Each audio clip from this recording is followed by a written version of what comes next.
المندمجة الهادفة لتطوير ثقافتنا والانفتاح على الثقافات الأخرى، ولا سيما عن طريق الاهتمام بإتقان اللغات الأجنبية من طرف المتعلمين في كل مستويات التعليم والتكوين والبحث العلمي، وهو ما يسائل قدرتنا جميعا على العمل المتواصل بهدف تشجيع القراءة، بحيث أن هذا الورش لا يمكن حصره في المسؤولية الملقاة فقط على عاتق المدرسة المغربية، بل إن تشجيع القراءة والتعلم ونشر الثقافة وتطويرها هي مسؤولية مجتمعنا بكل مكوناته وأطيافه، خصوصا في ظل الثورة الرقمية والتكنولوجيا. حضرات السيدات والسادة،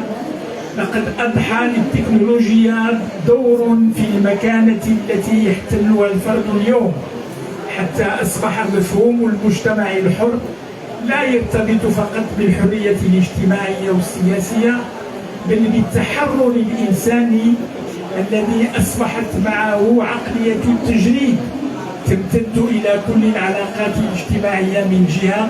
وتقلل من أهمية الإنسان في مهاراته وتفكيره وتنقلها إلى الآلة والتطبيقات.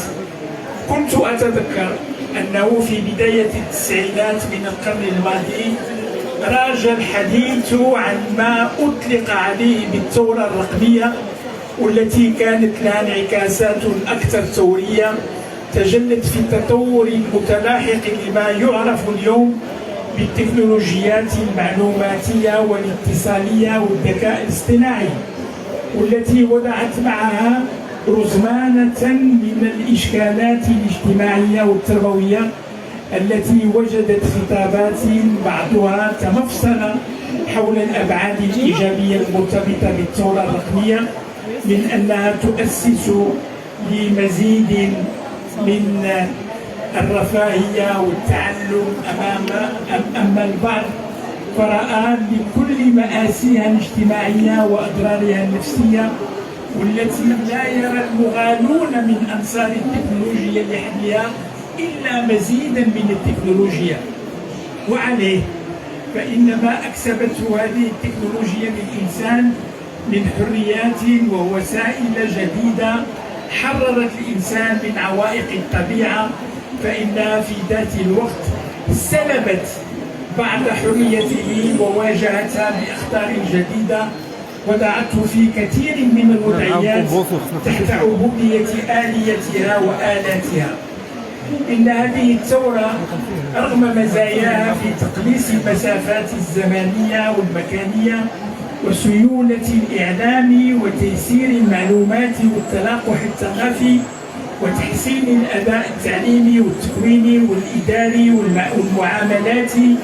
والتطبيب عن بعد التليميدسين، فإنها كذلك الثورة التي تحولت إلى أخطر سلاح لا مادي وإلى حرب إلكترونية ذات صفر ضحايا كما يدعى، دون إغفال السيطرة الإعلامية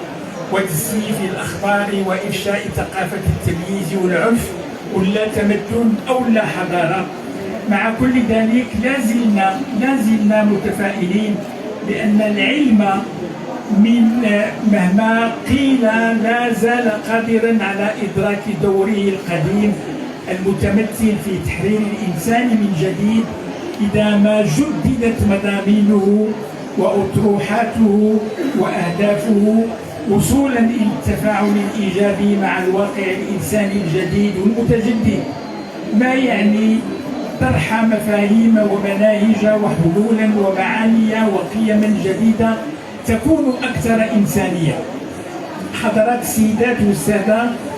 إذا كانت التربية والتعليم يغيران من حياة الناس والشعوب،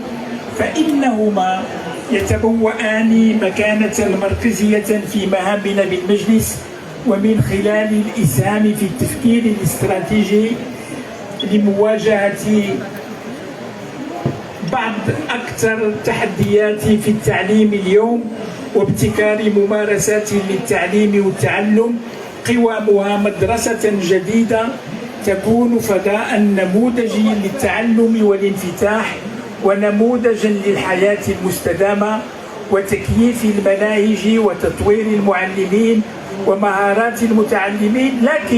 لكن طبعا من خلال الدمج المنهجي للذكاء الاصطناعي يكون محوره الإنسان المتعلم المواطن، وتحويل التفكير ليشمل دور الذكاء الاصطناعي في معالجة أوجه عدم المساواة الحالية فيما يتعلق بالحصول على المعرفة والبحث، وتنوع أشكال التعبير الثقافي، وضمان عدم قيام الذكاء الاصطناعي بتوسيع الفجوات التكنولوجية بين الفئات الاجتماعية والاقتصادية والمجالية. إننا بحاجة إلى تجديد هذا الالتزام، ونحن نتحرك نحو عصر تقارب التكنولوجيات الناشئة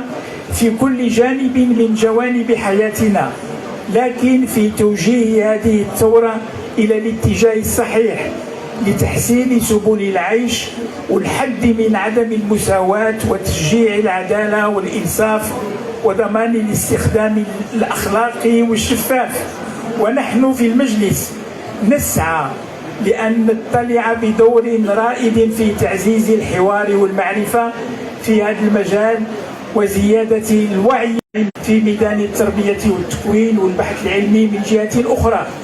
إنها مسؤوليتنا جميعا لتحليل التوتر المحتمل بين السوق والقيم الإنسانية والمهارات والتعلمات في سياق تكنولوجيات الذكاء الاصطناعي، بالإضافة إلى تحديد القيم الإنسانية التي تعطي الأولوية للأشخاص والبيئة على الكفاءة والتفاعل بين الإنسان والإنسان على التداخل بين الإنسان والآلة.